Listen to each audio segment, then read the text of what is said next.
Okay, so in this video, I'm going to show you how you can add a PDF file in Elementor. Okay, so for that, we need a website called Elf site.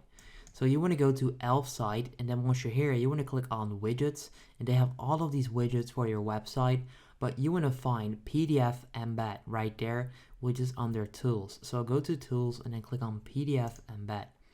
Click on it, and then next up, click on create widget at the top right corner. And then right there, you can actually start doing this.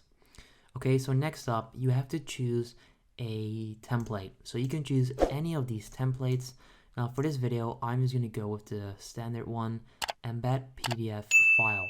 I'm gonna click on continue with this template. Next up, you can actually add your file.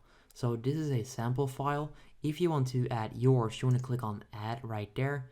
You can then add a name, and you can actually upload it right there by clicking on select file, and you can then select your PDF. Now I'm not going to do that. I'm just going to go with the sample one, which is already selected. Then once you've added your PDF, you want to click on join to install and sign up for an account. I already have an account, so I'm going to click on login. Once you're signed in, all you need to do is click on save at the top right corner, and then next up you can actually copy a code. But before that, you need to choose a plan. So I recommend going with the free one when you're just starting out. If you're building a serious website, I recommend choosing any of the paid plans. However, for this video, I'm going to go with the free one.